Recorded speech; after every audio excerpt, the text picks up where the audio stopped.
and yes, perhaps the best there is, the best there was, and the best there ever will be.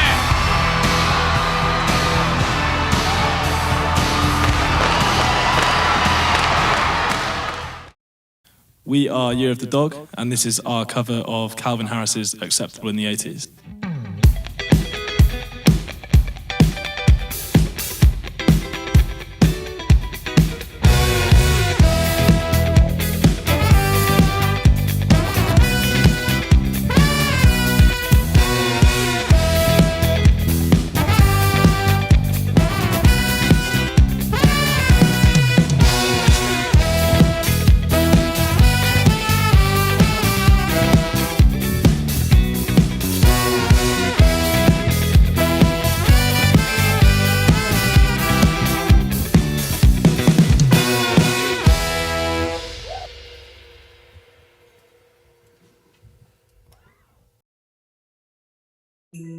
Well, OC, good to see you again. So I assumed you unfurled your sleeping bag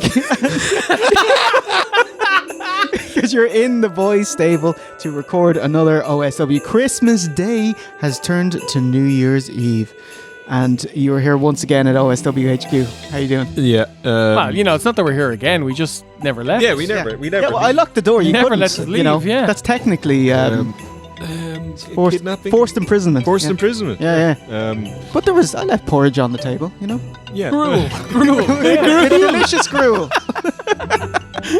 Yeah, it's become a Christmas tradition now to spend it with you, but not as long as we have done this time. That was like an extra thing. It'd be nice to go home. At some point. One day. Listen. There's 6 matches, and then we'll talk. All right, let's start the show. Oh, hello, V1. What's the correct? Hey, You're here too. Let's start the show. Finally been waiting for this one, huh?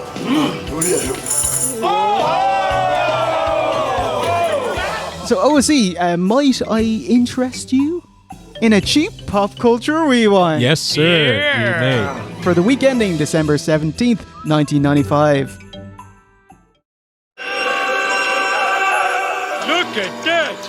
I'm the first non-Brazilian person to travel backwards through time. Homer Simpson, you fucking animal, you! Generic 90s grunge song for everyone in Flanders. Generic 90s grunge song, something from Seattle. Top of the Irish charts. Christmas 95. Oh, I'm going with E17, Stay Another Day. 95. Is this too Whitney Houston? It's not. It's homegrown. It's Boyzone. Yes. Oh, so did they cover a Christmas song? No, it's a cover of a song which I brought out for Christmas. Well then, Father and it's Son? Father and Boom! Yeah. I would have also accepted. So you can say, baby. You can tell why we're Creed fans. I'm a massive Ronan Keating We were fan. raised with the power of Boyzone. It's not time to make a change. Just relax, take it easy. You're still young, that's your fault. There's so much you have to know. Tonight's Simpsons episode. Okay, what's the Christmas season 7? Oh, it's gonna be a good one. 94 would have been Mr. Plow, maybe. So, 95 is Bone Storm. Boom! Oh, yes. wow, that's really impressive. Season 7, episode 11, Marge Be Not Proud. Give me Bone Storm or go to hell. Yeah, it's great. It's a great episode. Any thoughts on that episode? If I got Lee Carvalho's pudding challenge, I think I'd still be fairly happy. Because golf games are really good. Yeah, they are. You know, someone's made an indie game of Lee Carvalho's pudding craft. Yes. Or whatever. Welcome to Lee Carvalho's Putting Challenge. I am Carvalho.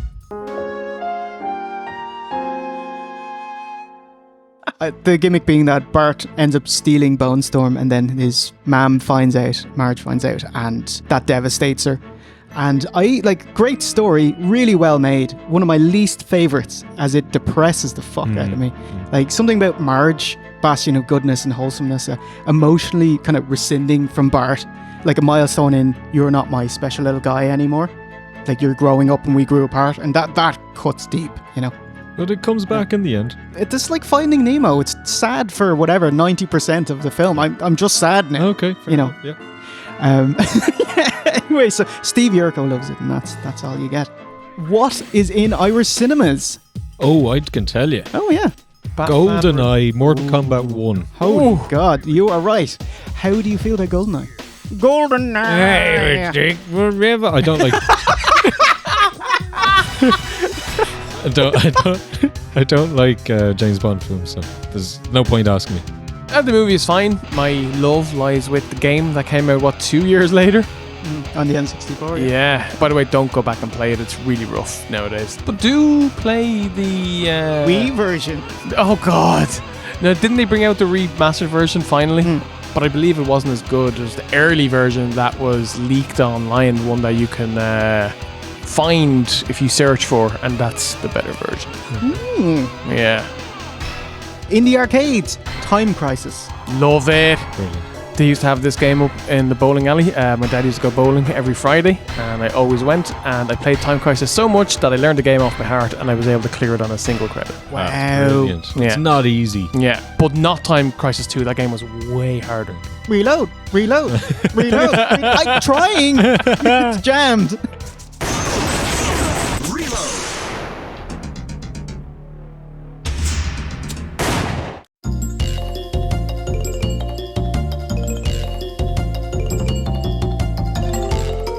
And at home, Donkey Kong Country 2, Diddy's Conquest. Played it, yeah. I played the 3 Donkey Kong Country SNES games, and I'm not allowed to say SNES. That is. Who that does that like, annoy? Like everyone who's not Irish. Yes. Really? We call it SNES. So Yeah. I'll continue to call it Sorry, SNES. SNES? No, it's Super Nintendo. Yeah. Or Entertainment system. Or SNES. SNES. Yeah. How long does everyone just have a lot of time? Listen, we just have to end the review. We have to cut it short. No aftermath. It's like, if we keep saying Super Nintendo Entertainment System. do people from other countries call it the NES, or do they just say NES? They call it Nintendo. I think that's the And Nintendo. that's just the Yanks. Everything's Nintendo, is it? Yeah. Like, Pass you know, me that Nintendo. in movies from the mid 90s, everything. You was like Nintendo. Sonic? It's on the Nintendo. What are your thoughts? I know Diddy Kong handles better than Donkey Kong, but I hate playing as Diddy Kong because that's the younger brother shithead, and I don't want to. I'm the younger brother. I don't want to play it. That's like if you've got a Batman game and you're forced to play as Robin. It's like, no one wants that, you know what I mean? Like, Even if Robin plays better. Jiminy Jilliker's Batman, you know? Donkey Kong Country 2 is probably a better overall game because they built on the first game, but it doesn't have a special place in my memories at all. I loved Donkey Kong Country. I got that for Christmas. I think I got Donkey Kong Country and Super Metroid on the same Christmas, and it's like probably one of my favorite Christmases ever. My God. So yeah.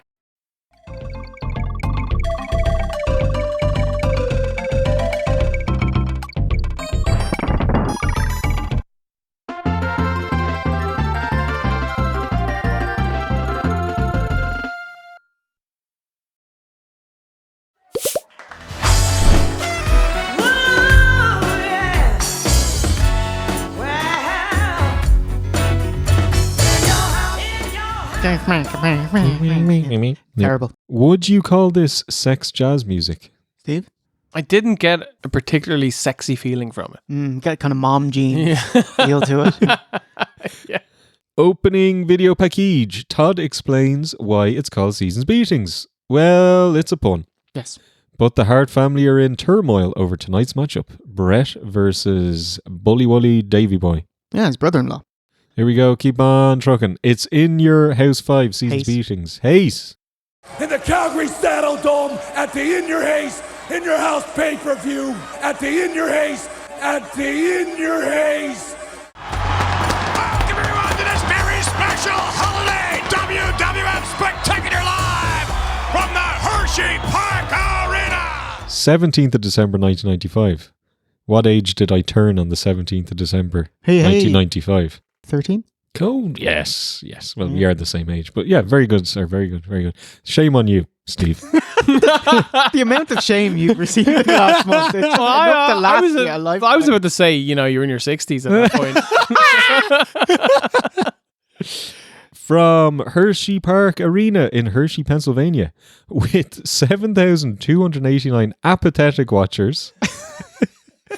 Holy shit, that's terrible. It is really bad. 80,000 WWF lifers, aka losers, dropped $10 bucks to watch it. A tenner.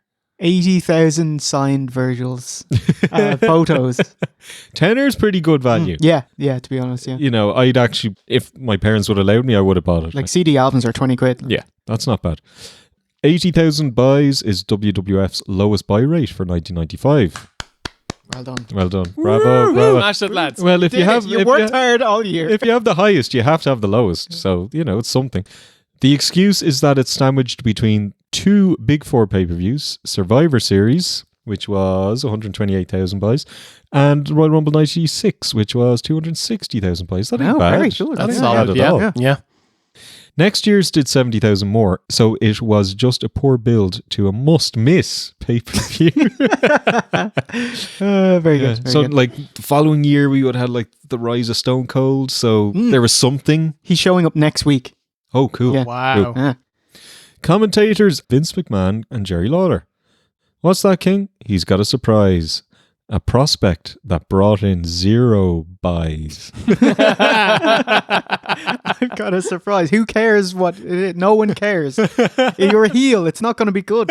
It's gonna be some trick. Yeah. Everybody. Oh, sorry. Yeah, I reckon you'd be best at doing a $1 million man laugh. Can you give it a go? No, that's terrible. Oh God. Yeah. Okay. We'll cut it. Jay, you try. Go on, give us one. Now, Steve, you. Yeah. You got it. Do you want to see how it's He's done? going to go. I'm becoming Ted DiBiase.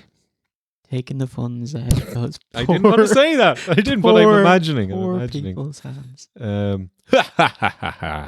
They're all terrible. I think it's the best, actually. Last one. Yeah, Yeah. Terrible.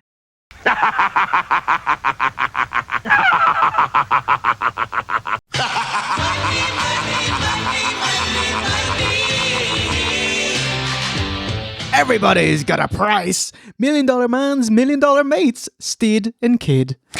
Do you like how Vince said, "Oh, here's the personification of Scrooge McDuck"? I'd be like, you could have just said Scrooge. Yeah. Vince thinks Scrooge came from that cartoon. Some kind of human Scrooge McDuck. On Raw, Jannetty versus Sid. Apparently Sid needed interference. It's like, no, Marty, no, please. Have mercy. And Razor comes to his aid. At Series 95, Stid hot-shotted Marty, allowing Kid to pick up the win.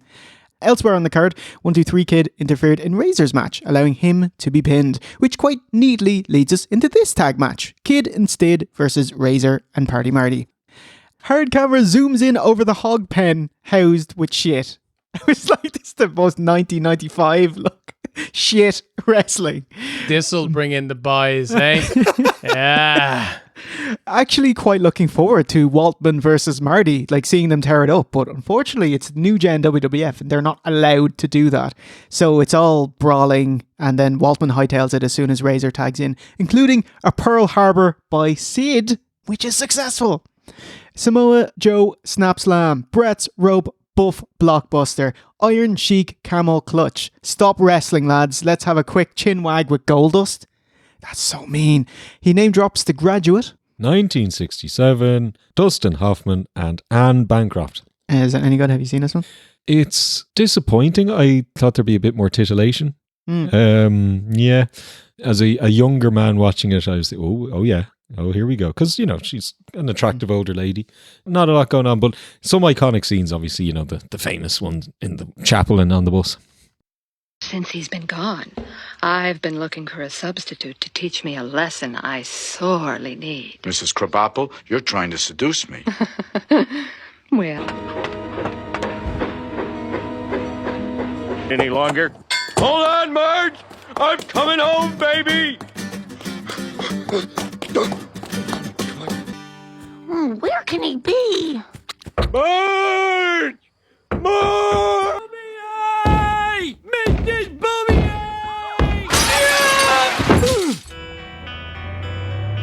Are you trying to seduce me, Mrs. Robinson? Look at him. Oozing machismo. That long, wavy, jet black hair, that masculine, muscular, hairy chest. Goldust just horns on Razor, loving his hairy chest. He gets lost halfway through and ends with just asking Todd, here, give Razor this, would you? And it's a little gold envelope. Ooh, we'll find out. That's the long-term build. There you go. 2 long-term builds. Jerry Lawler has a surprise. And what's in the envelope I've just given you? Ooh, my audio for this part was abysmal. Like, literally couldn't understand what he was saying at all. And so I had to pause it, go and watch the network version. And then I was like, oh God, I hate the both of you so much. You can actually hear what's going on rather than the doubled up echoey. I still couldn't hear a word. Should you just turn up like the cars in the parking lot? Marty Jannetty, tremendous competitor. Marty Jannetty teaming up with the bad guy, Razor Ramon. Before I drown in a hormonal sea of life, I must ask a favor of you. Vince Burks, Marty Jannetty, tremendous competitor. Lie. Marty and Razor, they'll continue to tag. Lie. They'll literally never tag again. This is it. But you have to commend Marty. He comes out to Razor's music wearing a leather jacket like Big Brother Razor. Oh, so funny. Oh, yeah. Yeah. And Razor was like, do you have him in blonde? That'd be Sean, actually. Yeah, very good. He actually does have him in blonde. Do you have him in blonde? 1, 2, 3 star frog splash. It was like he was afraid of the frogginess. Kid and Stid steamroll Jannetty like following a corner dropkick with a lariato. Finish of the match, Lightning Kid misses a second one, and that's the opening Marty needs to revive and hot tag to Razor. Deck Sid, fall away slam, big boot reversal, Bret's rope bulldog, Razor's edge, not needed. That would just pin him, yeah. And that'll do. Front cover! Front count! Get in there, kid! What in the world? OSC, what'd you think of Little and Large here? Kid and Stid. Kid and Stid. The kid. I love the idea of this tag team. Big fella and the little fella. It was like back in the day, Peter Crouch and Wayne Rooney. You know, that kind of... Peter Crouch and Wayne Rooney. Thanks for having us, Rick. Hi, Pete. Yeah. Wayne. Hi, Wayne. And what was their win-loss record? Really bad. 4 competitors in this match, all of which I have liked or currently do like. Couldn't get into it. I don't know what it was. It was Sid. It was Sid. Was it? Yeah. Was it? Yeah. Right, but I love his presence, and he's not terrible. But I don't know. I think maybe it was along the lines of I was expecting more wrestling rather than like hitting each other. Like, I don't want to say it's Sid's station, but it is sad to see former main eventer, you know, former WCW champion, is now an opening act bumbling heel. Like, there's a bit where he misses a big leg drop and he's like, oh, my tuchus! You know? You're not taking him seriously. I think I'm a little bit more positive than you guys. I like the glimpses of wrestling that we got with the 1, 2, 3 Kid and Marty. And I thought that Kid and Razor were also good together. But then anytime Sid came in the ring, I was like, this is not working. I didn't think it worked with Razor. I thought he was a bit bumbling. Marty was off his game also a bit. But the finish was super weird. You know, the fans want to see the Razor's edge and the big finish. And it's just like a weird bulldog and just kind of ended. He's like, oh, yeah, I can see in SmackDown vs. Raw, he's like out. He's knocked out. Yeah. He's like, oh, I can just pin you. Yeah. I thought it would have made more sense if the heels won. I thought there was more storyline possibility with heel 1, 2, 3 Kid, Stid and the Kid. But yeah, it was fine, you know? Oh. You know, in 97, he'd be Psycho Sid and they keep playing the Psycho song during his promos and you couldn't hear him. But like, okay, so what are you saying when we can hear you? It's like, I am a super predator. Because I am the super predator of the World Wrestling Federation. WWF Hotline will be hosted by Sonny and Ray Rougeau. On the pre-show, Sonny said, I'm going to interview the winners. Immediately, $1 Million Losers join her. Just call me a liar.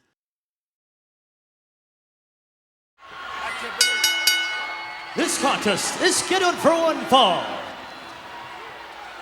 Introducing first, From Knoxville, Tennessee, weighing in at 230 pounds, Nature Boy, Buddy Landell. Nature Boy, Buddy Landell is here. Wait, why?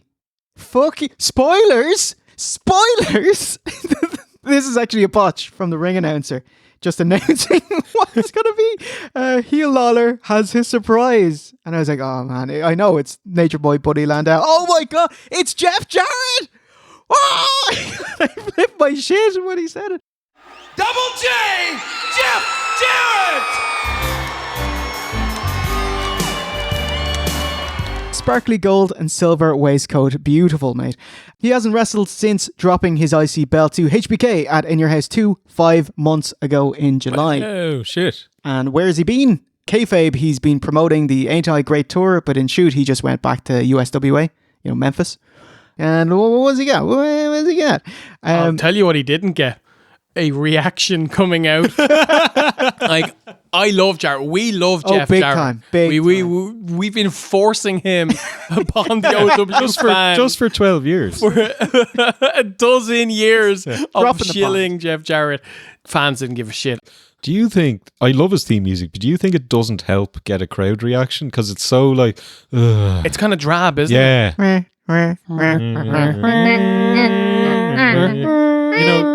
People just are just deflated when they hear it.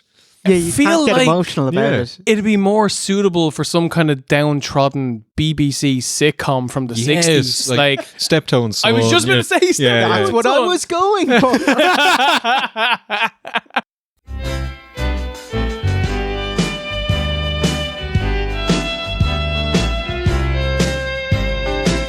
What was his big surprise? This? Yes, it was for passing 500,000 sales of Ain't I Great. King gives him a gold CD, and I'm sad there isn't actually a Jeff Jarrett gold CD or an album or a single. They had With My Baby Tonight, I think it was on volume 1 maybe. Did Jeffrey Jarrett actually sing that song? No. Shame, because I think it's a good song.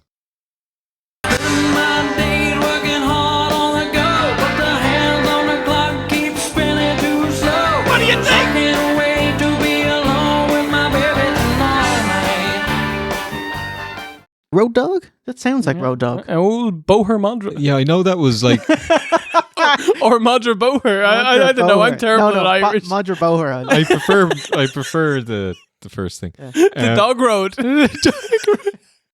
You sort of let the cat out of the bag and talking about the new tour. Greater than great. Oh, yes, sir. Jarrett says, spoilers, Lawler, you let the cat out of the bag, but yeah, the Greater Than Great tour, exactly what you just said, the kayfabe tour. I love Jeff Jarrett, but this stank so bad. Oh my God, this was a whirlwind of 95 in the face. Yeah, but this was 95 Jeff Jarrett, 100%. Yeah. So it wasn't any worse than anything he'd done. He was a proper fucking heel. Okay, he wasn't getting a reaction, but I hated him. In a good way. Oh, right. Okay. In a good way. Yeah. Okay. Because I thought this was abysmal. If I had to watch this for free on television, I'd be annoyed. But like when you're saying you're charging people, okay, it's only a tenner. But this segment is still worth like what, 120? And in 1995 money, that's way more, nowadays, 120.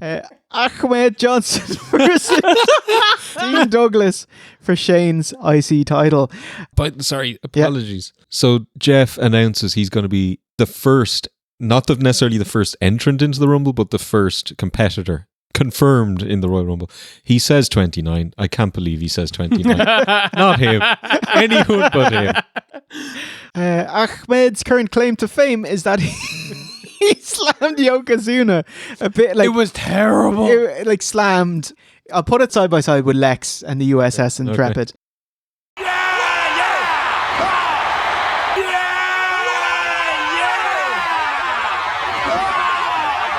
Nails on the chalkboard, it's Dean Douglas. We got some teacher puns. Ookie like this. Classes in session. Verdict is in. No appeal on the docket today. My whole scene. Wrestling lesson. He's carrying a literal board of education. But it's really small. It's like a hand mirror. I actually thought it was a mirror at first. Yeah. Like, it looks like it's a bum paddle, basically. That's paddling. It reminds me of this time with Alan Partridge, you know, when he's going back to school. Oh, with the what was this rotoscoped face? Yes. Oh, and he's demonstrating how to properly paddle a child's bum. Which is like you're playing tennis. So rotate the hips and then a proper smack into the dummy. And then follow through. The dummy goes fucking flying.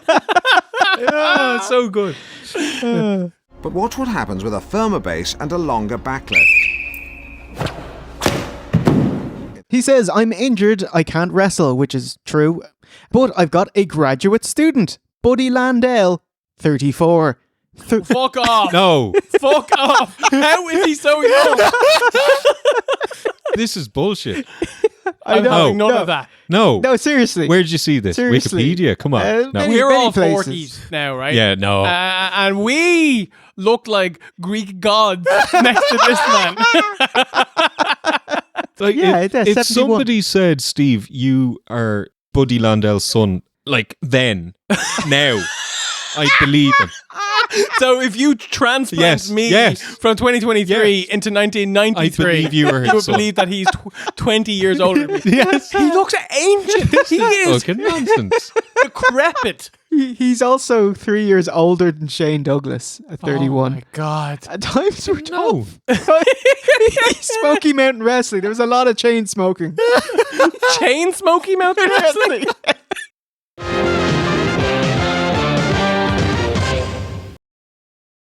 I want to talk about Dean Douglas. Like, so his gimmick is that he's meant to be, you know, like incredibly smart and intelligent and, you know, smarter than the average bear. And he's, you know, he's a great thinker and all that, right? Yeah. Whatever.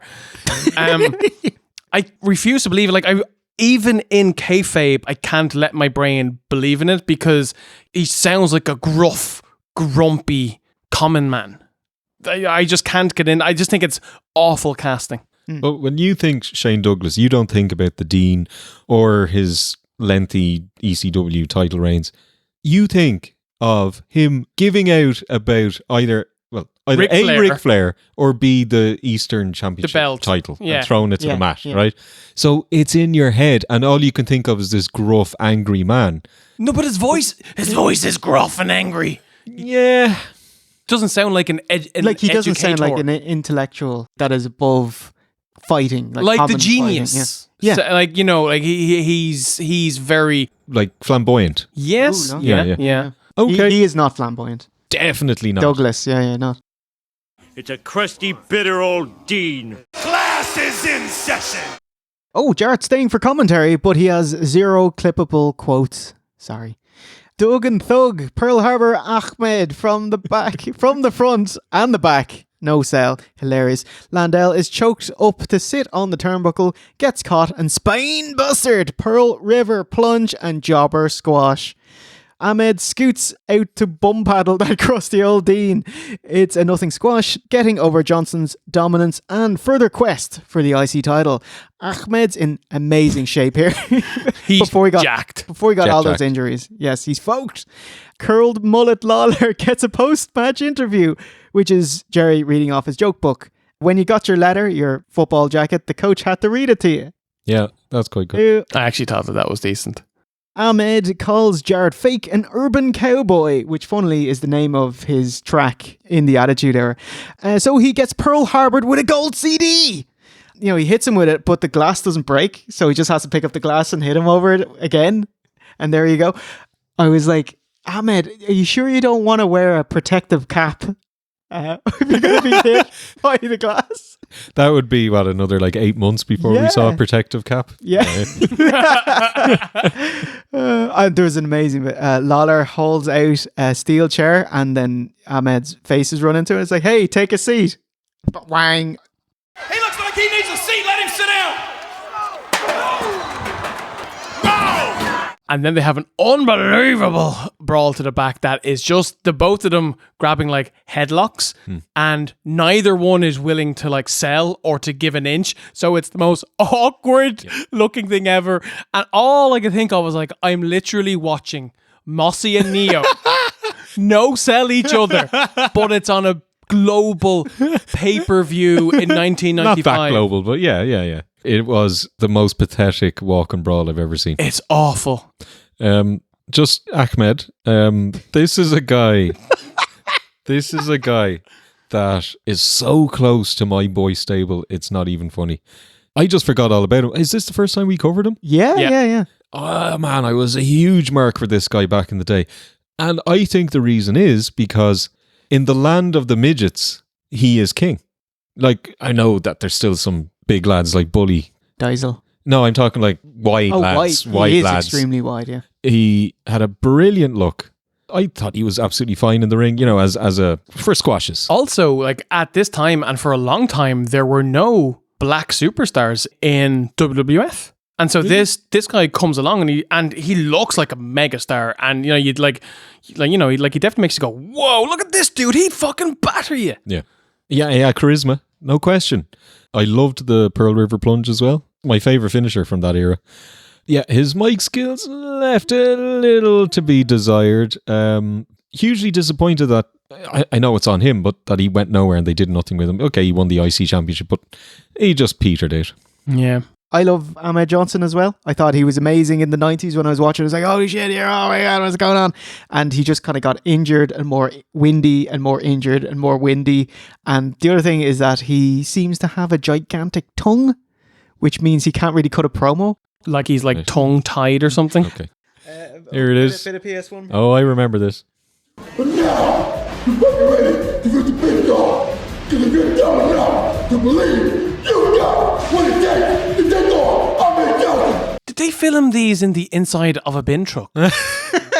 Is it supposed to sound Duke like that? Drosy wasn't around and they just used his apartment. His apartment. Like, I'm guessing it's meant to sound echoey because they're meant to be in a factory setting or a warehouse. Yeah. And mission accomplished. But he's got a good voice. But yeah, it's not clear. Yeah. And you can't put subtitles. That would just be insulting. Like. Jesus, yeah. Listen up, punk. That little ass body of yours get fucking deal. So Jarrett's back now to feud with Ahmed. It's a DQ loss at the Rumble. Jarrett would have a contract dispute and I'm gone again. The dispute being, hey Vince, give me more money. Can I have more money? And Vince turning at his pockets saying, I don't have any more money. So we went back to Memphis in the USWA. Jarrett would get a better deal down south, arriving in WCW before Halloween, where he was the belle of the ball. He dropped a hanky between the Four Horsemen and the NWO. It was quite funny because he'd be back in WWF in 97 and so you get the ska of what happened, and he just said, alright, when I left WWF in 96, this run he's doing, Vince said, you gotta be Double J. And he's like, I can be Double J, I don't want to be. I want to be Jeff Jarrett. Double J sucks, At least in the WWF, you could be Double J. In the WCW, there was no anything. There is no opportunities. I'm not mates with Bischoff. I'm not part of his clique, so there's no ladder for me to move. So that's why I'm back. That's insane considering his eventual world title level push came in WCW because he got in with fucking Russo. Yeah, it's funny how things end up. Well deserved, yeah. So you pukes out there know that the Nature Boy Buddy Landell, you've seen him in all the other major wrestling organizations. The reason why I've not stayed there is because I don't kiss nobody's can. I don't do promoters favors. Buddy Landell on WWF pay-per-view. Douglas had a legit back injury. Not sure how severe, but he was hurt.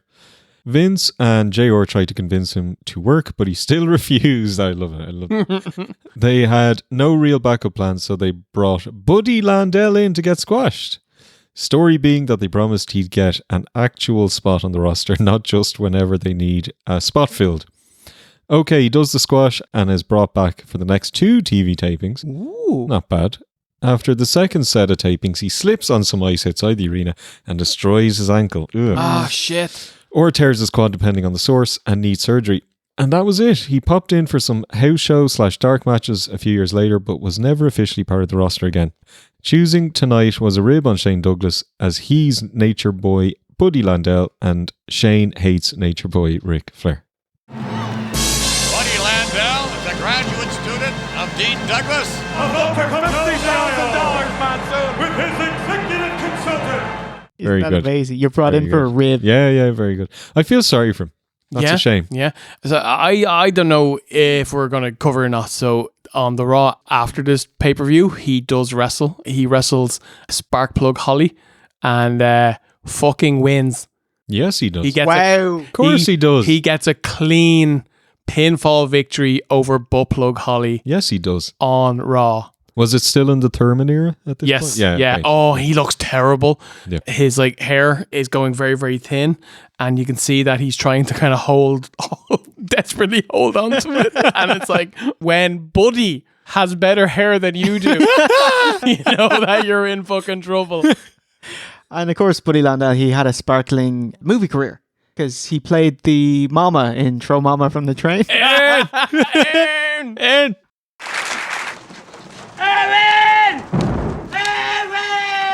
What? You asked the question, how long does Dean Douglas last in the WWF? This is it. He's gone. Oh shit. Yep. He'd show back. He'd show up back in ECW next month, January's ECW House Party, poking fun at his Dean Douglas character, and then at the next whatever TV show, he's like, he'd debrand himself, and I'm back. I'm the franchise. There we go. You know, we've butted heads about this guy many times over the years. I still like him. I still think he was grossly underused. The world's greatest English teacher, and I'm gonna teach you some proper English. Unbelievable. We are backstage with Ray's Meng and a lot more purple. It's quite in vogue as he has purple tights and a purple shirt. Kid wore purple as his main earlier, and Taker's going around with his purple gloves and accents. Awful lot of purple going. Purple. Yeah, a lovely dairy milk. Razor opens Goldust's letter, and it's the new gen, so it's just printed out. It's like Goldust. Do you think he goes onto a printer and fights with it and prints a Word document? No, he'd write it in beautiful. He might. ink. He might have a Calligraphy. typewriter. Yeah. You know, click, click, click, click, bling. He could actually, Yeah, because of the screenwriting Yeah. thing. All right, okay, But he so- should have so- signed it with like the nice, With a Yeah. quill. well, gold squiggly tips, wiggly, like pen, yeah. ink. What is on Goldust's golden letter? Unwanted sexual advances. In the workplace, no less. I want to ride you. I'm drowning in a hormonal sea. It's just gross. Was this shoot, like, as not shoot, but I mean, Scott Hall, the man reading that letter, was that for the first time he ever saw it? Or big time. do you think they prepped him? No, I'm sure he doesn't care. I'm sure he wasn't really reading it. Like, a look, his eyes will get uncrossed. Fucking Bruce Pritchard. I'm not reading this shit. Look at this. Whatever it was, obviously angered Razor Ramon. You claim that you ooze machismo. Well, Chico, let's ooze it together. But right now, let's take you to Hunter Hearst Helmsley. Excuse me. Think of it. Civility.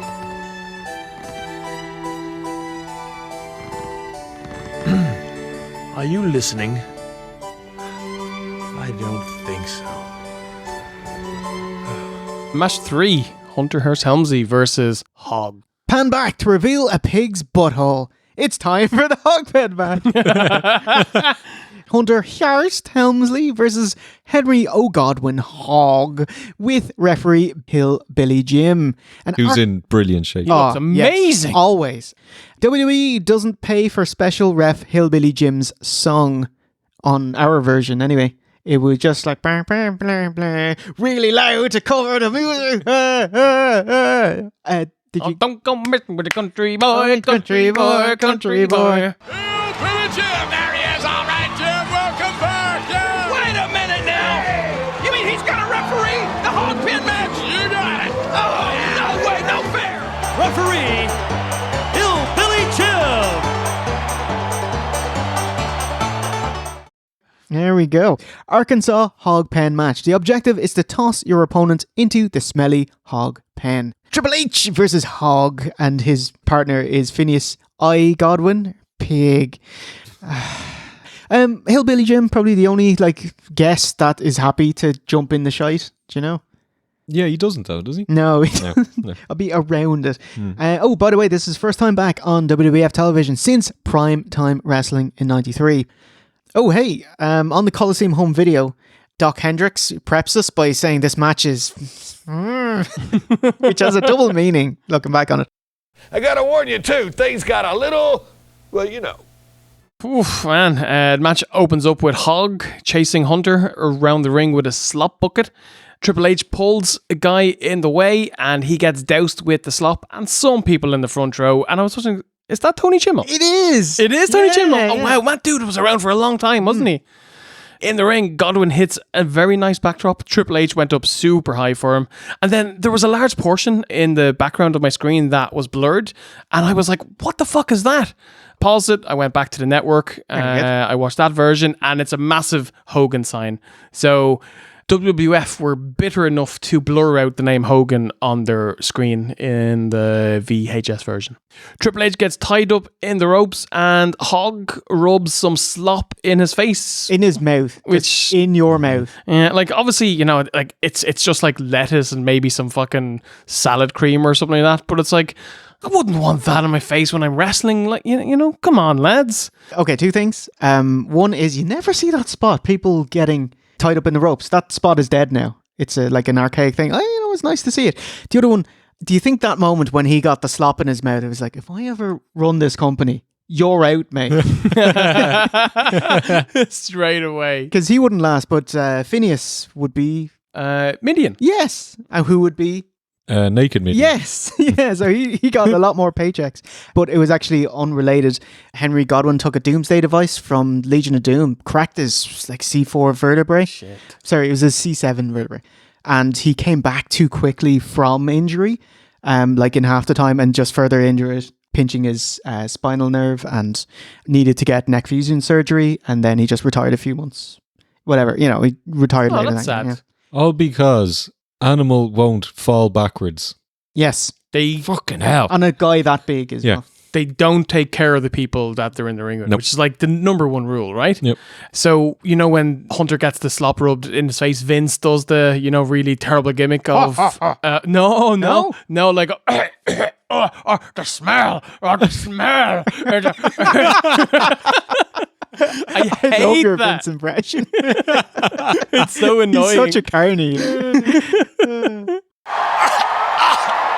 heard of being slime before, but slop. Brawl outside and Godwin runs Triple H headfirst into the steps and then carries him over to the hog pen, but no, he's denied. Triple H will not go in. Triple H goes for a pedigree but is denied. He's backdropped instead onto the hog pen gate. He hits an elbow drop to the outside. Luckily nice thick blue mats for landing on, so he's not going to Mick Foley his hip or MJF his hip at Full Gear. Post broken the announce table's already broken, so he just does an elbow drop anyway. Elbow drop, I saw that. Yeah. Oh, horrific. Yeah. So then they head back to the ring for some reason, because when they were in the ring at the start of the match, no one cared. Then when they went to the hog pens, the fans came alive. They go back to the ring. They go back quiet again. Quite funny. It's so boring that they cut to wide shots showing, oh yeah, there's the pen and there's the ring. Isn't that interesting? No, not really. Can get to it, mate. Yeah. Triple H does the Flair turnbuckle spot, you know, where he's whipped into the turnbuckle and he goes upside down. And I was like, oh, he did it really well. Like, I don't think Flair has ever done it with this pace ever. It looked he did it fantastic. twice, didn't he? He did, yeah. So then once again they fight back to the pen, more whips into the barricade and the gate. I have here literally repeating the first half of the entire match. Except this time he cuts his back open. Yeah. Of what? He takes an Irish whip to the stable door. That was it. That was it, yeah. Right, yeah. So then Henry Godwin charges at Triple H to clothesline him into the pen, but Hunter ducks, backdrops Hog into the pen, and he gets the win. Up and charge your clothesline. Look at it!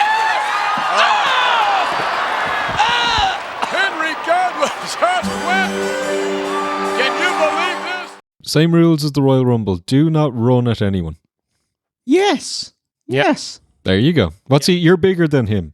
He's going to struggle to get you over the fence and into that pig pen. And this keeps Triple H's win streak. It's not quite a Native American's win streak. But, it's getting there. And moving on. But this undercard match, they erected a massive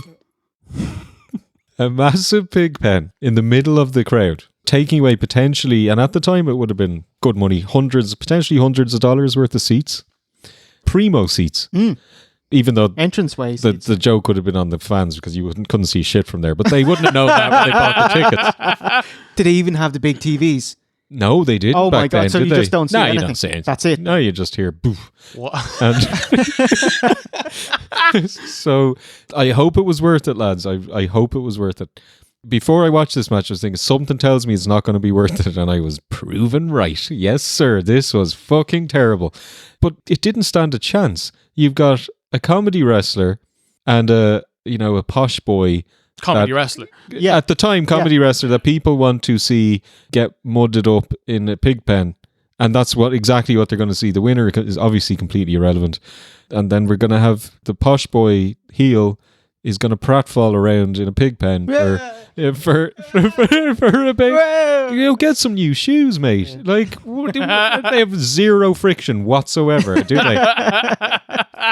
But fair play to Triple H, though, for taking that awful gash on his back. And I mean, obviously he's a wrestler, he's going to continue on, but that was looking miserable. Oh my God. And this is the worst match type to have an open wound. Oh my God. He's literally back bumping into shit. Yeah. Into animal feces. Yes. Like, I hope they cleaned him up good after this.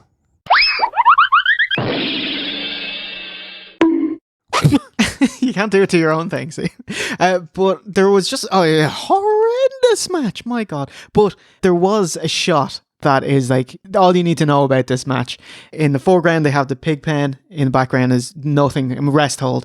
But all the shot they have, the pigs are asleep.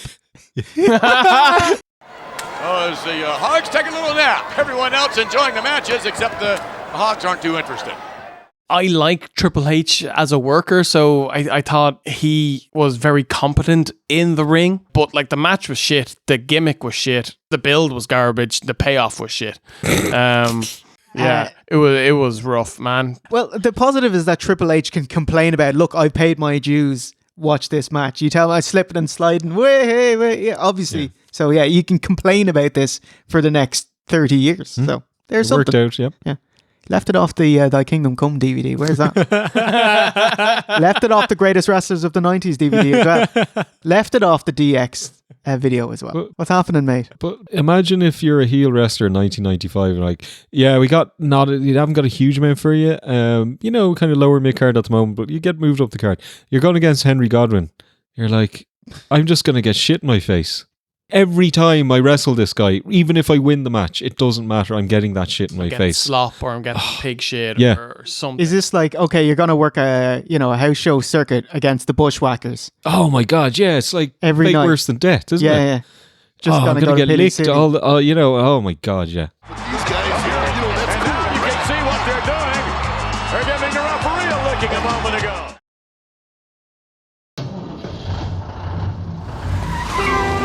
Get the fuck out of the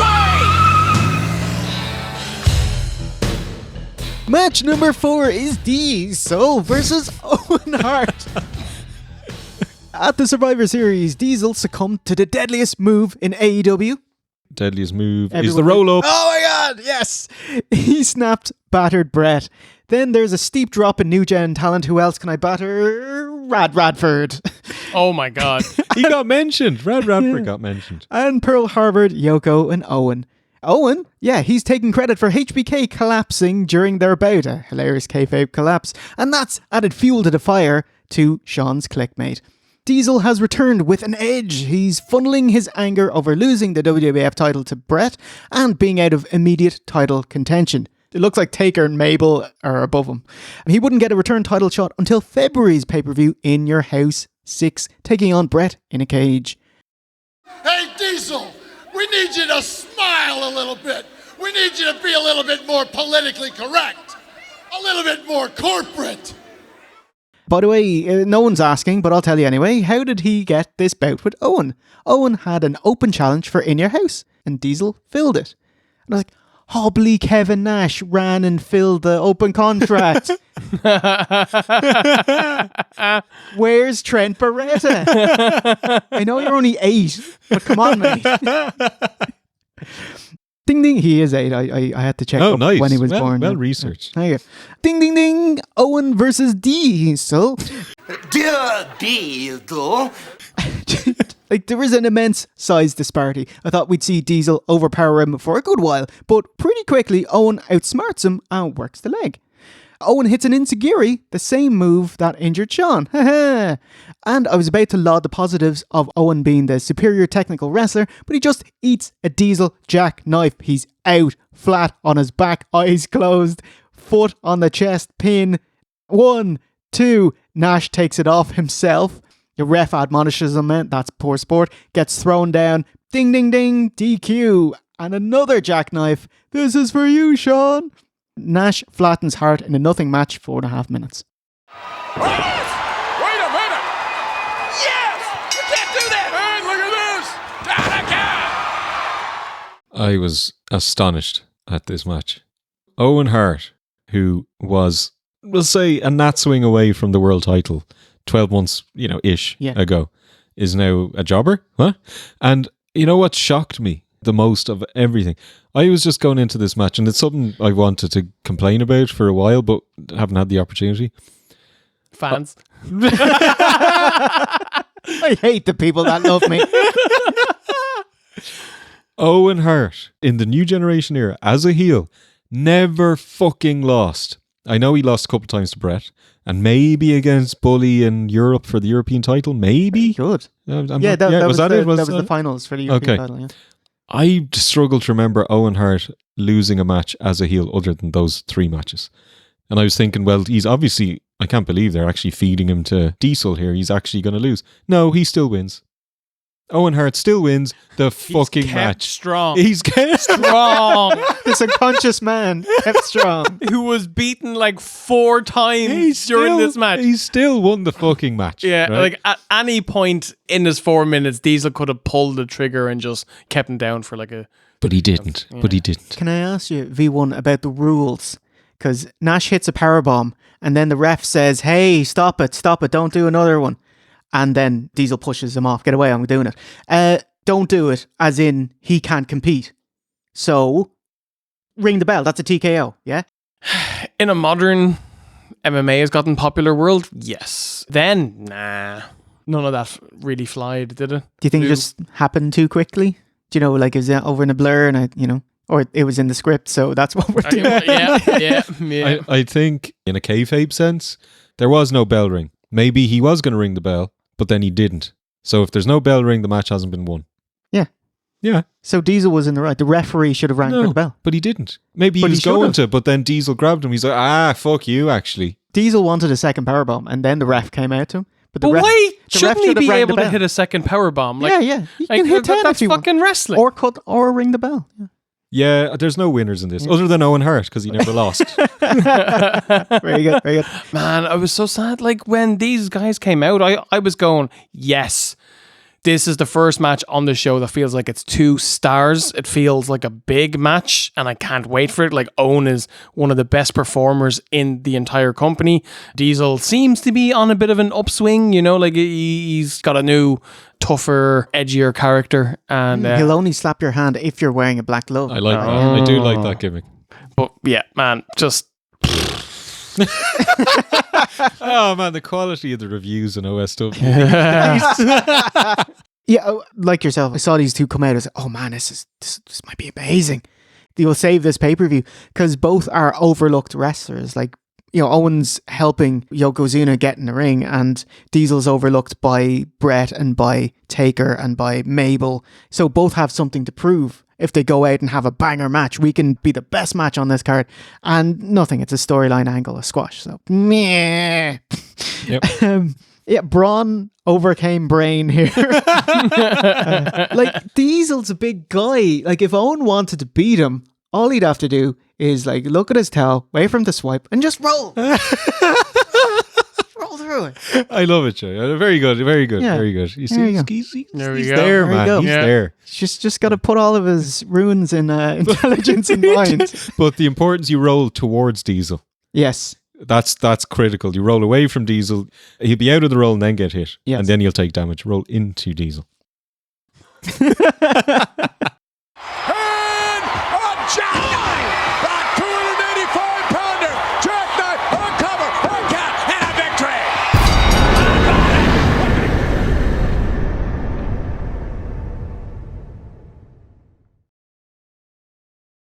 Bah humbug! I can't think of a better time of the year than when all you people are out running up your credit cards. Could you DiBiase laugh for me, please? DiBiase cuts a, to be honest, IRS promo given out to the fans for running up credit card debt, spending money at Christmas. There's not a lot I hate about wrestling, Jay. You know that about me. Besides the fans. And the wrestlers. But my God, do I hate a Santa angle. And he's always either getting hit or he's hitting people. Yeah. So in this case, we had Savio Vega out there for no explained reason. And he was throwing t-shirts to people. Apart from, unfortunately, a poor child up on his dad's shoulders, like very near the front row, didn't seem to get one. What a shame, like. You know, clearly really wanted one, you know? Threw a shirt, and he hit Mod.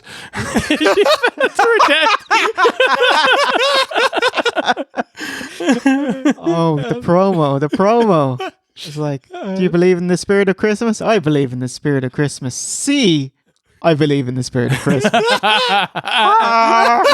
El Spirito del Christmas. And you know what makes this all the better? Do you remember last time we were giving out about Savio Vega? He turned up at some shitty Puerto Rico show and everyone's it was backlash. It was actually huge. It was I brilliant. don't care. It was brilliant. It was brilliant. Oh, you see? Savio Vega. You're all wrong. Savio Vega is the best thing ever. Why? Why? Because he had a nostalgia pop one time. No, this guy is rubbish. He can wrestle though.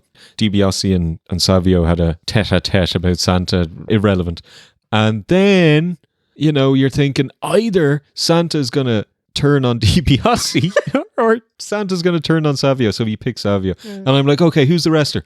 At least give me that. Who's the wrestler? Oh, it's not. It's a guy. It is. It's a wrestler. It's a wrestler. Hold on. No, it's not. Because. Oh, you don't know who it is? Ooh. Oh, no, this is giving you. Now you have to give me a clue. Well, like he wrestled under the $1 Million Man for like 3 weeks. Well, why didn't Vince tell me who the fuck it was then? Isn't that his job as commentator? Okay, give me a clue. Okay, so we were in Philadelphia, so it was an ECW wrestler. So fat guy. 95 Balls Mahoney? Bang in one. Yeah. Looks nothing like Balls Mahoney. Yeah. Wow. Yeah. Holy shit. Yeah, old Santa Claus. Yeah. Oh, was he Santa? That's okay, okay. Oh my God, Vince is like, $1 Million Man has bought Santa. That can't be the real Santa then. I was like, oh my God, the new gen. This is the worst. This is why you deserve. I don't want to delight in someone's like failure or business going into the toilet, but like you do deserve it with this. Yes. Like this is why. Santa Claus sold out to Ted DiBiase, the $1 Million Man. I don't believe it. I don't believe that's the real Santa Claus. I can't believe Ted DiBiase would desecrate Santa Claus. Oh my God. At the time, he was in Cornette's Smoky Mountain.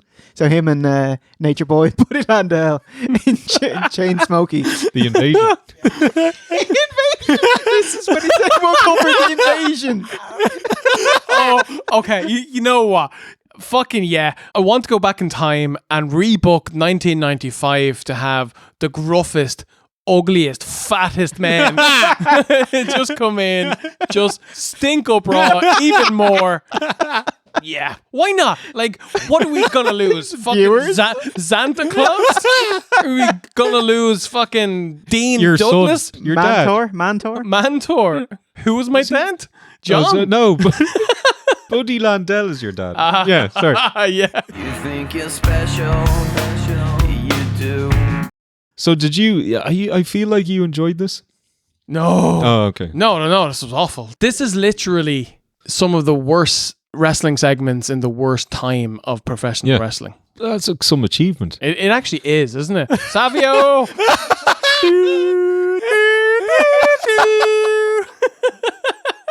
This is your shite. Yes! I believe in the magic of Santa Claus.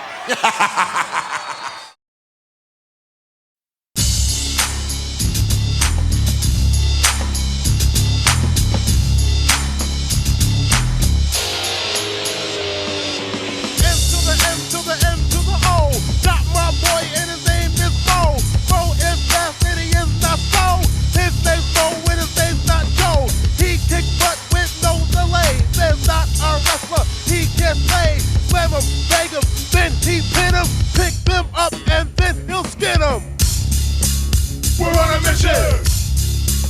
We're on a mission. We're on a mission. We're on a mission.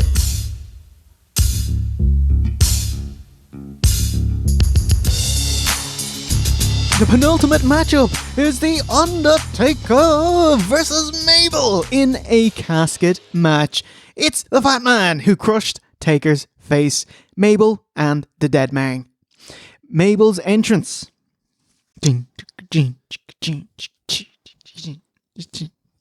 made it to a fucking CD. That loop, that 4-second loop. So angry.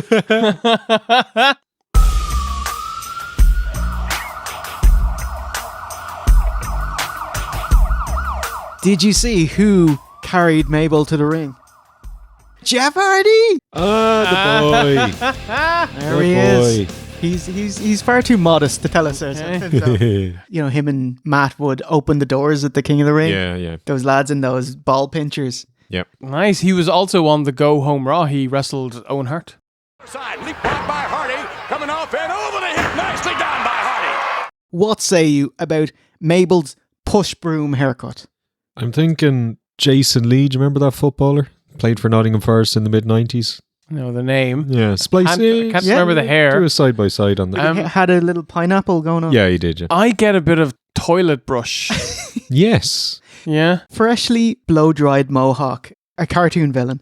I do love how they worked in Taker's medical face guard into his gimmick. A moulded Phantom of the Opera style grey mask, you know? I thought it looked cool. And Mabel, he takes off his robe and he's in a giant gold outfit. I'm the King of the Ring, I'm wearing gold. He just looks like an egg. Yeah. You know, very Humpty-ish. Yeah, he is. Quite Dumpty-ish. Had a great bump.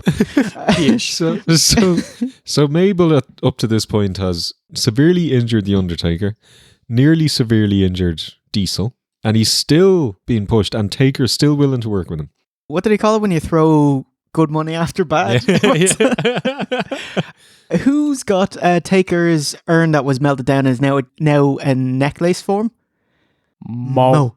I was like, get out of here. Get out. Get out. He, because he's on this show, is going to get a nomination. He's going to get a second chance at an OSW Hall of Fame. Who beat him to it last time? Do you remember? Jimmy Del Rey. Wow. Oh, that was a tough crowd. Tough competition. Single-handedly got him in. The jurors voted in his favour. I didn't see it coming. I tell you what, Mo was actually quite good in his manager role. The scummy manager getting involved. You know, classic mid-90s manager, but surprisingly good. I think he put him with someone decent, but obviously they never did. Ahmed Johnson. Yes, Steve. Although, can Mo cut a promo? A promo. Part 1 of the royal plan unravels tonight. Big Daddy Fool, prepare to enter the kingdom of King Mabel and Sir Mo. Yeah, he's over. He's back, baby. He's back.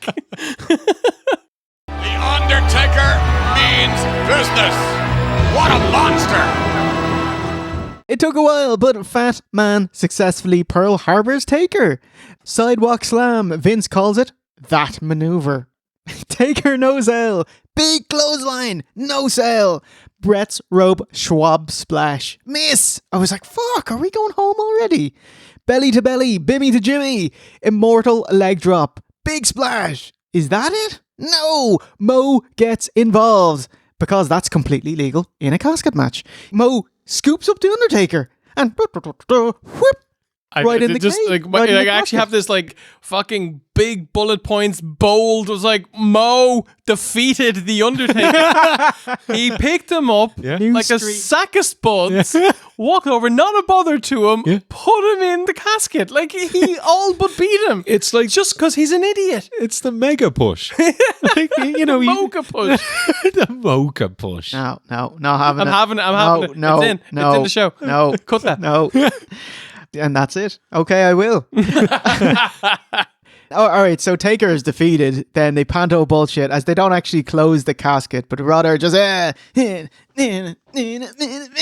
won already, haven't I? And no, the Taker, he very slowly misses the top of it and keeps the lid open. Taker, signature, jumping clothesline. Will Mabel jump for a chokeslam?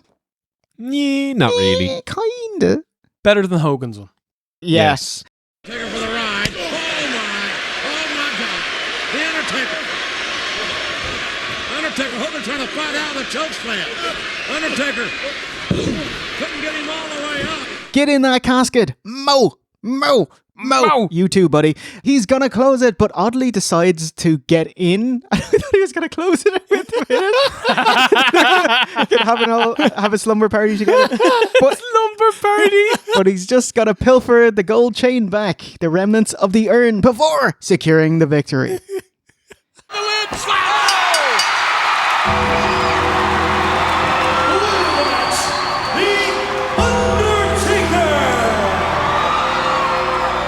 So my question is, how did it get from Kama to Mo?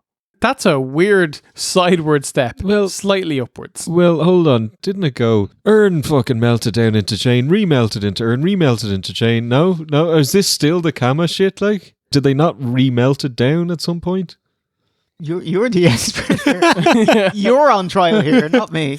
I really hope that it's a multiple melting. This nonsense urn crap. Just the impurities just keep rising up. Just Mo grabs it and a lot of green comes out of his hands.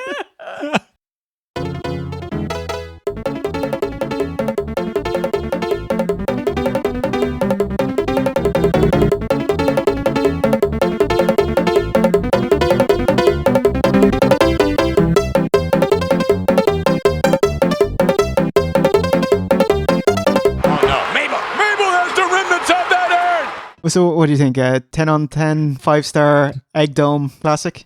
This is the best Mabel match until the Big Daddy V era. Until the Monster Mash in ECW. the awesomeness of Greg's boy Big Daddy V. he does, like, he forgets that he's dead and he constantly asks me, what's Big Daddy V up to?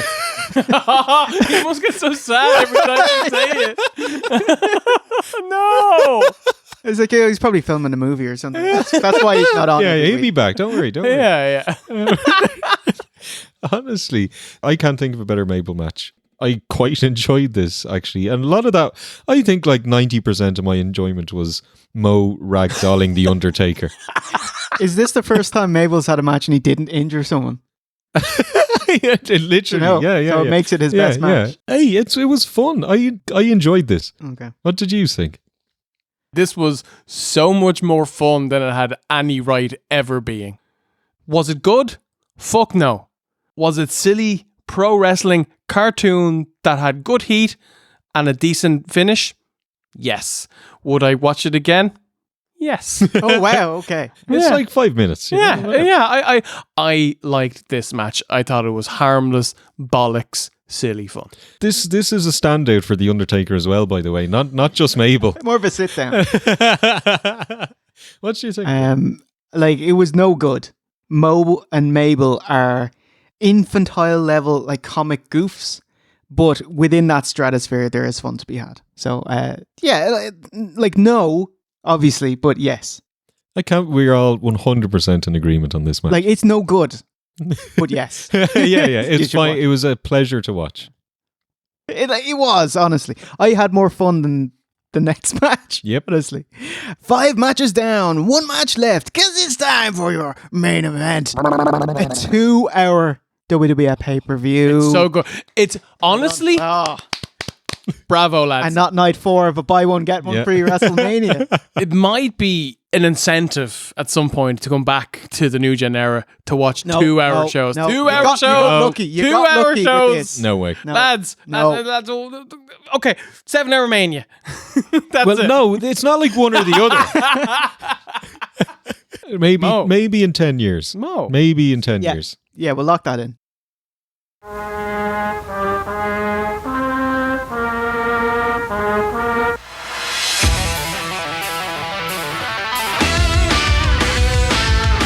Tap into the future.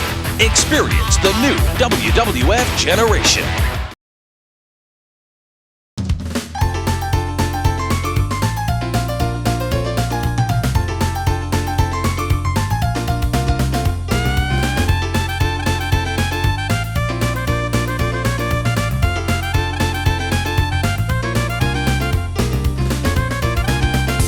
It's your main event.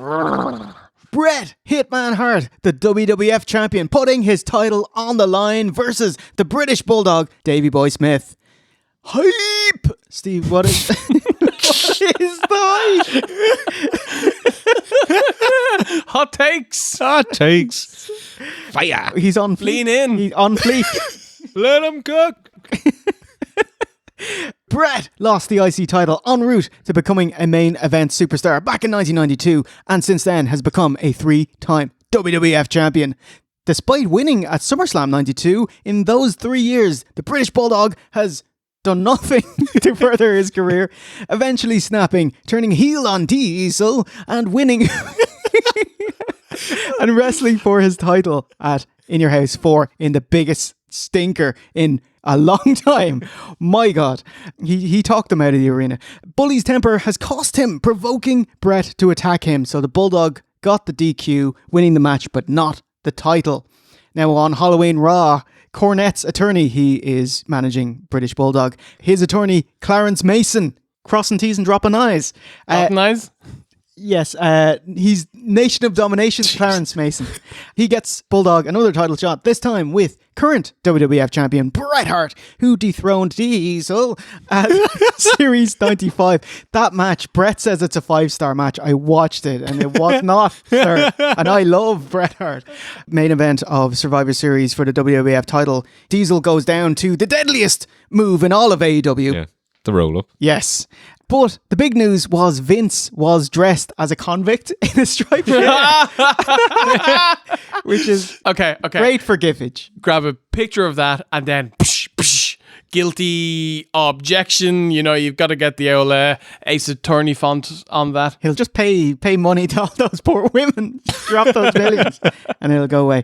JR interviews Diana Hart with hubby British Bubby.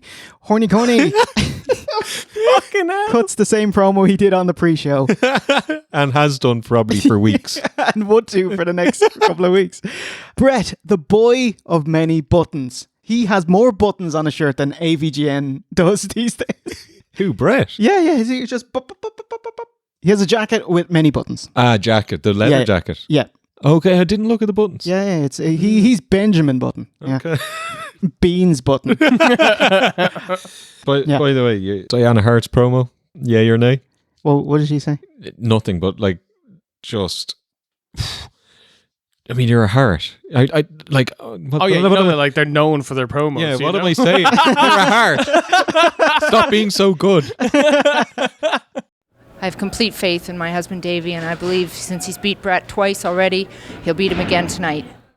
Oh, Bret Hart, he just paused there. He's pre-signed his glasses. I think that's awesome because he'll give it to a fan at ringside in a tremendous babyface move. If he fucking makes it out there safely because he can't see because there's writing all over his vision. It's lucky he doesn't have to cross a freeway. Frogger just to get to the ring. It's not this little Canadian frog bouncing along.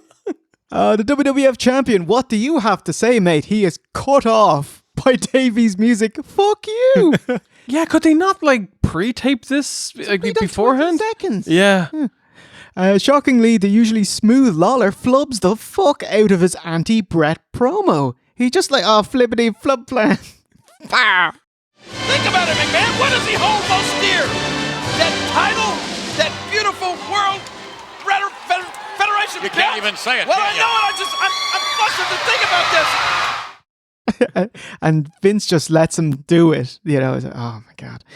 He does make up for it for pointing out Davies wearing his Wembley 92 jocks is when he beat Bret back in England. Yeah, I went back and checked.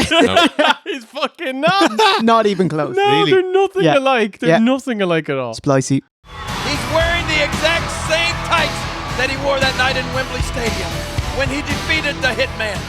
Vince wishes Stu Hart a happy 80th birthday, which is lovely, but neglects to mention it was also a wrestling event. What? Yes, all the Harts wrestling for Stu Hart's 80th birthday bash. Bret Hart versus Bully, Razor's on the card, Owen, the Funks are there, and they're versus Brian Pillman, and main event Bruce Hart. Wow. In the main event? Well, our main event, if you watch it. It's only a trifling matter, Bret Hart, afterwards. I guarantee you that show would have been a better overall watch than Seasons Beatings. Yeah. Yes, I would like to review it, to be honest. I do. There is a great video on it by WrestleSpective. Scott, he grabs all factoids and stuff for the show. Very good. Yeah, great lad. You should watch the video. Brilliant. OC, watching the match. How was it going from AEW with Commander and running the ropes, doing moonsaults, to 90s new gen WWF where it's armbar, headlock, second headlock, third headlock? You know, I was watching this and my brain just it was gone. All I'm going to ask is, Jay, what did you think of this? Because it's a Bret Hart match in the peak of his physical prowess against at least one-time competent wrestler, perhaps even more than competent wrestler. Before he got too big and injured. Well, he was probably too big at this point, but before he really went downhill, they previously had a very good match. So I'm thinking, what can Jay not like about this? Because to me, it just seemed like a classic Bret Hart match. Maybe I'm completely wrong here. But yeah, like the first 2/3 of it where Bret was in Davey Boy's armpit. He bought a condo in Nastyville.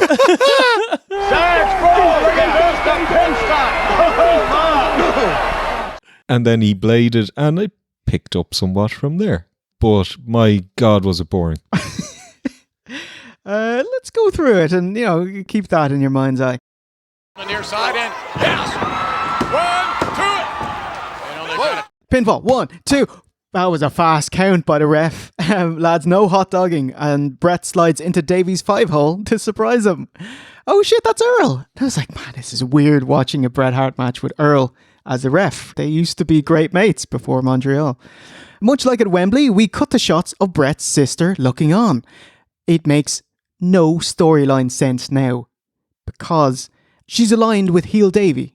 There's no intrigue. Like, the whole thing about Wembley is that she's conflicted. Will she go with her brother? Will she go with her husband? And she's just worried that they're going to get injured or something like that, and so there's concern on both sides. Here, she's already said, I'm with Davey. And it's very weird because, Vince is like, oh, she should be signing with her brother. And I'm like, no, not necessarily, Vince. If her husband wins the world title, that's good for her as well, Mm-hmm. Yeah, so stop it. It's like, if they cut to Cornette all the time, what do you think, Cornette? Well, obviously he's a heel, so there's nothing in it. And the tear, a single tear streaming down his face. Like, I'd love to see that. And he turns sideways and he sees all the garbage. Like, no! I told you not to turn around. Whomever that may be. Oh, come on!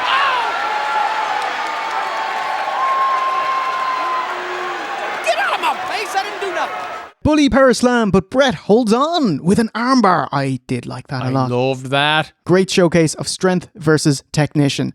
There's also a hammerlock, and Hart trips Bully to bring him down to the mat. Blah, big thumbs up.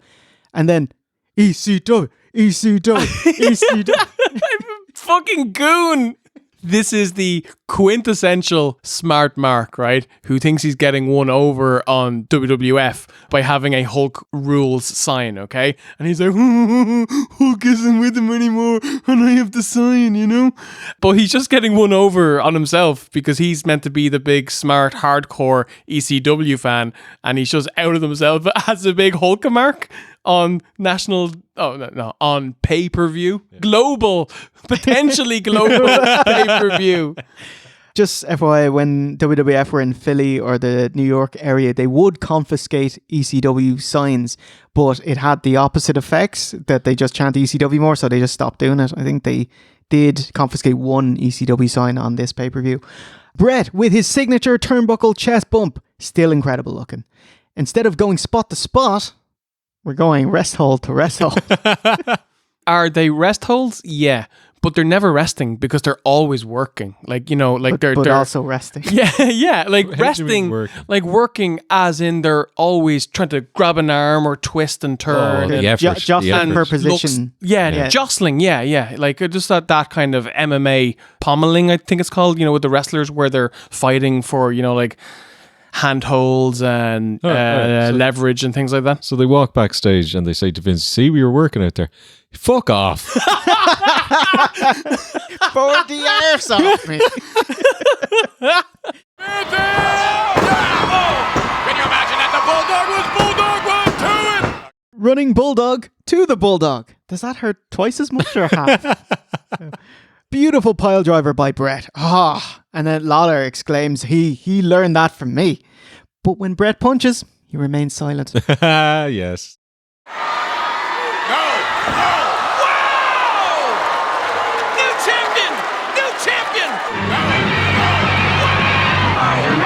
Spider-Man does whatever a spider can.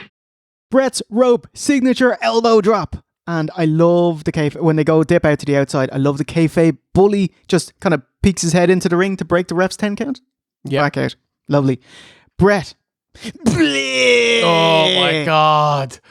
Give me that Mox vision. He flared it, didn't he? Just fucking gusher. A Christmas gusher. And we get he's hardcore. He's hardcore ECW chant, which is hilarious because the front row just watched him gig. Unfortunately, Bret Hart is... Vince actually directs the TV truck live on pay-per-view saying, don't show a close-up of Bret's face. Keep to wide shots, please. I was like, thank you so much. Now I don't have to edit the show. Yeah. Or put Mox Vision on it. I love how the kayfabe of the entire situation is the commentator is the one pulling the strings and telling them what to shoot and what to not shoot. Obviously, you know, now we know, but at the time, the average fan wouldn't have had a clue that Vince was the boss man. Yeah, that's a big clue. Why is the announcer calling the shots to the production truck? Bret whipped to the ropes. Davey bumps and bounces upside down on his head. Oh my God. Diana looking on in horror as her husband potentially having himself in massive danger. Neck-breaking territory, lads. Big time superplex. And then the finish of the match. Bull back over pin and reversal. No. How about Bret applying a beautiful Le Magistrat cradle? Pin. 1, 2, 3. Unbelievable.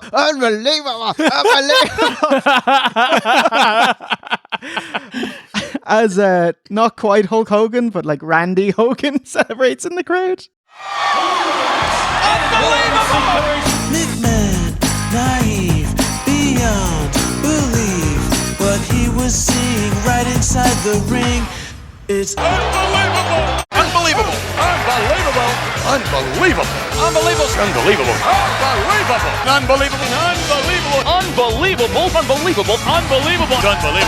Unbelievable! Unbelievable! Unbelievable! Unbelievable! Unbelievable! Unbelievable! Unbelievable! You're unbelievable. Diana cannot believe! She cannot believe!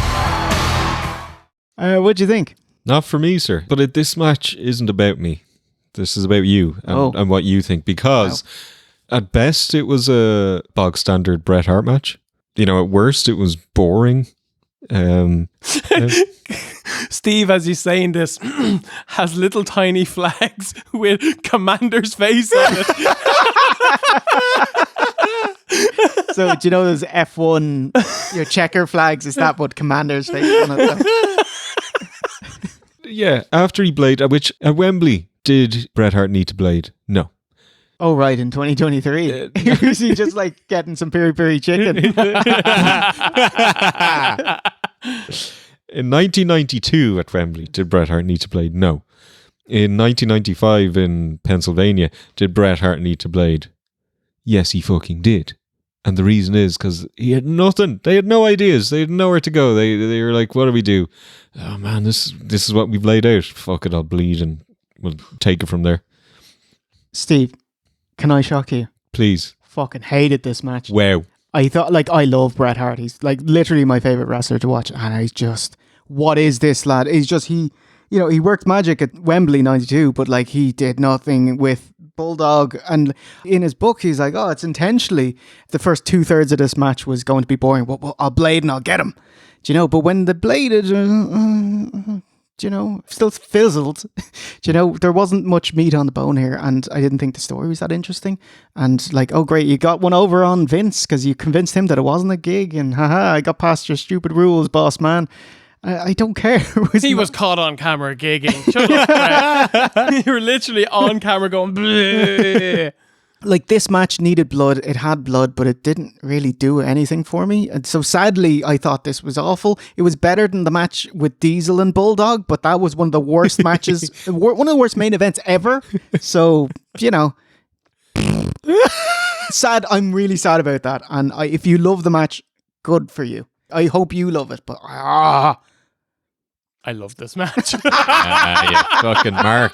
I thought this match was awesome. No way. So I will get my negatives out of the way. I think that they should have gone up a few gears a little bit earlier. I think Bully should have lost his cool and he should have started putting the boots to Bret to get over his new kind of heelish character. And I think that would have made more sense.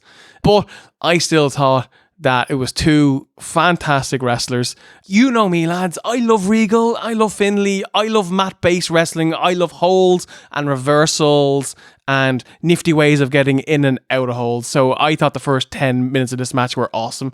I thought that move where Bret grabbed Bulldog's arm and he tried to power out, but Bret rolled through while still holding his arm. I was waving a little Bret Hart flag going, oh my God, this is fucking amazing. This match was fantastic. I thought it was the best thing on the show by country miles. Probably the best match in WWF in 1995 as a whole. There's probably not much that came close to this. I think Santa Claus versus Isaac Yankum put on a 60-minute stormer. You know what? Part of me would also like to see that as well. Question for you, V1. What was your favourite headlock?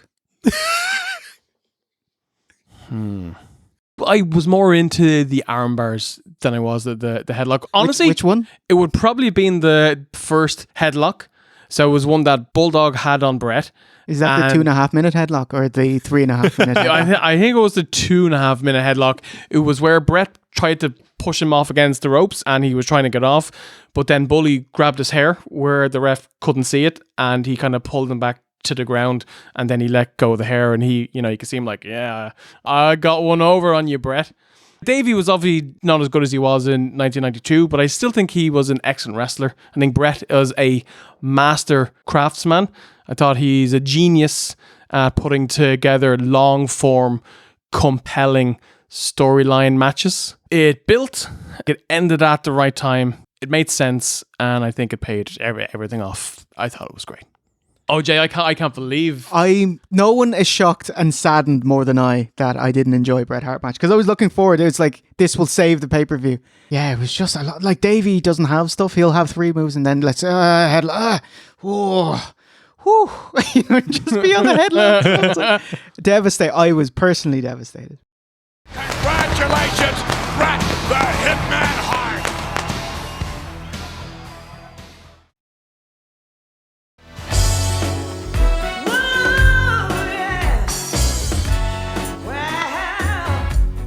Quickie montage of what we've seen tonight.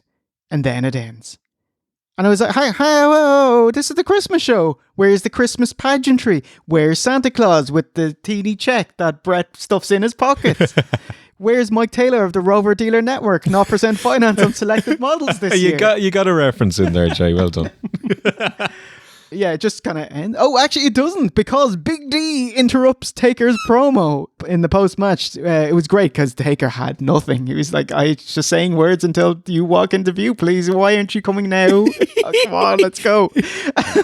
Big D complains about being dodged around here. But the bigger news is that Kevin Nash is taller than The Undertaker. Yeah. He's looking down on him. I was like, what? And he's wider as well. It's like, oh, crap. Yeah, sure, he was always... It's just you don't really see him like nose to nose, you know? He's a big dude. Taker's a big dude. Taker's but a he's huge not dude. like a huge dude. Nash is a giant. Yeah. But like Undertaker, 6'10" and a half. Yeah, sure he is. He's probably, what, 6'4"? Yeah, I think he's closer to 6'6". I think he's 5'10", you know? Him an angle, you know? You know, my favourite part of the segment was the stare at the end.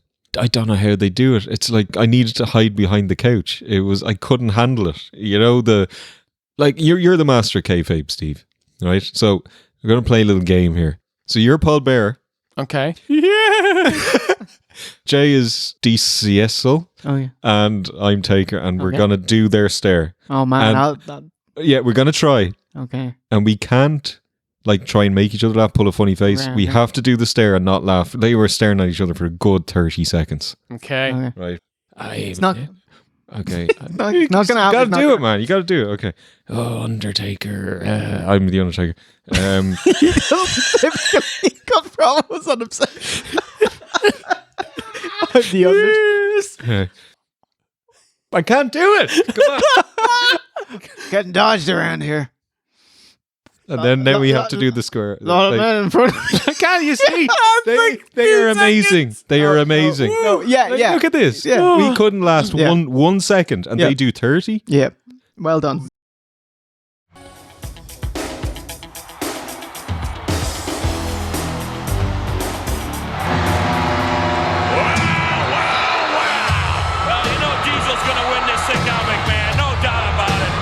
What is in the future for Diesel? He is the best loser at the Royal Rumble, getting eliminated last to HBK, who gives him a super kick, misses by a mile because they're mates and he doesn't want to kick him in the face. And Taker comes out for his match, his title match, straight away afterwards. So they're both meeting at the entrance ramp at the same time, and they get a bit of handbags. Yeah. And then Diesel says, "I'm not afraid of the dark." You know, big John Peel fan. Taker has a very prominent nappy under his black tights. Really? You laugh, but you know. I don't. It's a serious business. You know, who's not having an accident on the job? He hits primary school on Bret. Then a move I'm adding to the arsenal. Hold the face. Yeah, it's the claw. Very dexterous, very graceful, almost Khali-like. Yeah, but he was doing it back in like 91. Did he go Magna though? No, that's why he didn't win. You know, I won't lie either, because like it was a Bret Hart match. I need give me a good Bret Hart match, you know. And I was like, 95 Taker is not Bret's best opponent. It goes 28 minutes. Oh my god. Long stretches of wear down, figure four, and leg based resting. Before Hart attempts a sharpshooter, he motions to the crowd. Yeah, it's face. But the crowd is split. And so they start booing Bret. It's a mixed reaction. Oh, wow. So he's getting both. Elbow to the jaw, and listen to this capacity crowd now. Some are cheering, some are booing. Here we go. So Bret just does a decidedly heelish maneuver. Bret claws at and successfully removed Taker's face guard. And I was like, ho. And then he just chucks it on the ground. Bret takes the turnbuckle pad off the turnbuckle, exposing the bolt. And he throws Taker's head into the corner turnbuckle, unsheathed. And the crowd just go, and I was like, yes, they got you. The kayfabe is strong. And there's a chorus of boos for Bret Hart. Awesome. The people don't like it, but I like it. You gotta do what you gotta do. But the hitman Bret Hart must do what he has to do to retain the WWF Championship. You know what the last time that kayfabe like that really got the fans? When Shawn Michaels came back in 2002 from his back injury and Hunter hit him in the back with the sledgehammer. Nuclear heat.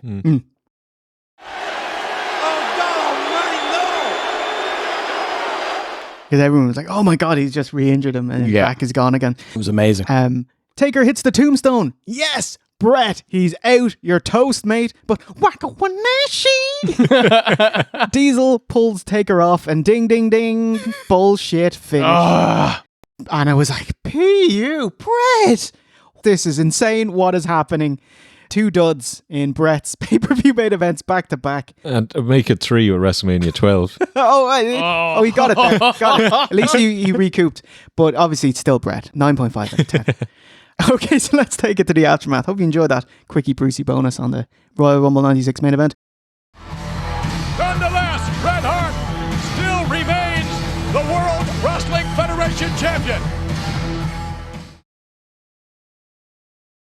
So that is Christmas OSW on the books. In the pocket. Out of seat. But Steve, what happened on Raw? Did you watch Raw? I actually did. Did you? What happened? Of course I did. I did. We'll find out tonight on Monday Night Raw. Here's the 5-minute Raw recap. December 18th, 1995. Jeff Jarrett versus Fatu. Yeah. The biggest highlight of the match is Jeff Jarrett doing some sloppy moves and Vince calling him out on it, saying, oh, that's not very good. Jeff Jarrett has some ring rust, it seems. Ooh, that's me. Yeah, it was. How dare you? Goes to hit Jeff Jarrett in the corner, misses, figure 4. But then Ahmed Johnson runs out for the DQ because Jarrett and Ahmed must happen in the future. What if he was the mouthpiece for Daivari in TNA? That would be fucking hilarious because he can't spit out any words. It'd be brilliant. Goldust cuts a promo on Razor, says he's watching every move and they have a special bond. Razor oozes machismo, so let's ooze it together. That's sick and good. Yeah. Match number 2, Buddy Landell versus Buttplug Holly. Yes. Yeah. Buddy Landell, the youngest man in the world himself. Kicks the shit. Goes over clean with an elbow drop from the canvas. Ooh, shades of Royal Rumble 91, Sergeant Slaughter and Ultimate Warrior. Wasn't that the finish of that? Was it? There was a Macho Man scepter shot in not there the point though, No. not the point. But there was a schwab. He actually did a move to finish the match. Yeah, hilarious. Yeah. There was no interference, no scepters, just elbow drop and gets a win. That says more about Buttplug than it does about Buddy Landell. We have a brother love segment. The $1 Million Man is with Pritchard. He introduces Santa Claus, who's from the South Pole. He says that Santa loves giving, but Santa loves taking, and he's going to take everything he can get, including some victories from the top stars of the corporation. He says 1996 will be the year of the $1 Million Corporation. Oh my It's like God. the 4th year, Ted. What the fuck are you talking about, mate? It's fucking Christmas. He never stopped being about the $1 Million. We don't need this for Christmas, mate. We need some good news. He finishes off saying that Stid and the Kid are going to win the tag titles and that they'll win the WWF title too. But he doesn't name anyone because his faction is shit. Match 3, we have Yokozuna versus Razor Ramon. Goldust, of course, comes out and sits at ringside again. Razor barely avoids like a Yoko sit down after a roll up. Yoko slaps on the claw, but he's too lazy to go Magna. So I actually think he forces Razor to like lie down so that he can also have a bit of a lie down as well. I love it. Because he's fucking knackered.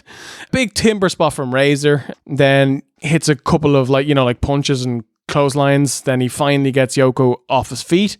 Then they just repeat the last 2 minutes of the match. We get another claw and then another timber spot. Just literally the exact same thing. Then Razor hits the shitty bulldog off the second rope because there's no way he's getting Yoko up for the edge. And that's it. Yeah. What rope? Bret's rope. Okay, good. We're having some technical difficulties. Razor Ramon, and no, that's not a technical difficulty. Wait a minute. That's the one. Look. That's the Undertaker. And then after the match, Undertaker comes out with a coffin and frightens Yoko off. Is it very cold outside? It's freezing out. Nips, nips are out. Yeah, it was a fucking stinker of a match. And then post-match, Razor talks to Doc Hendricks. He's asked about Goldust. Razor says that Goldust is right. He is hot and very handsome, but he don't play that way. I like women, and Goldust can do his thing with someone else. And Doc Hendricks says, can you tell us exactly what was written on the letter? And he says, I can't say anything else because this is a family show and kids watch, but if you come backstage with me, I'll tell you. Then we get a video package for Shawn Michaels. A video package for Shawn Michaels to like a really terrible like 80s ballad with some lady singing, you know. Tell me a lie. Yeah. Tell me what it feels like, Shawn. when you got kicked in the head. but don't lie to me. And that's it. Yeah. Tell me a lie to say that you won't go. It ends with the Tell Me a Lie music. Ends with like the 4-minute full video package. How long was this Raw? It was like 42 minutes. Oh, and how long of that was spent on that music package? 4 minutes? Each. Yeah, like 10% of the entire runtime of Raw. Nice, was this solid. Yeah. And the rest was $1 Million Corporation. Oh, God. 96 is the year. I'm out.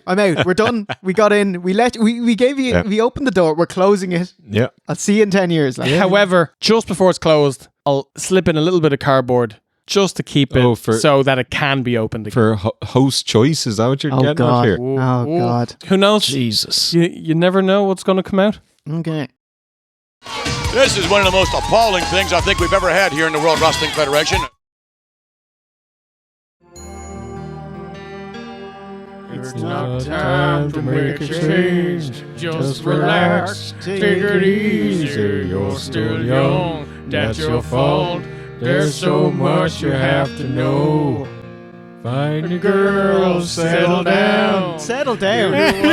You can marry, look at me. I am old, but I'm happy.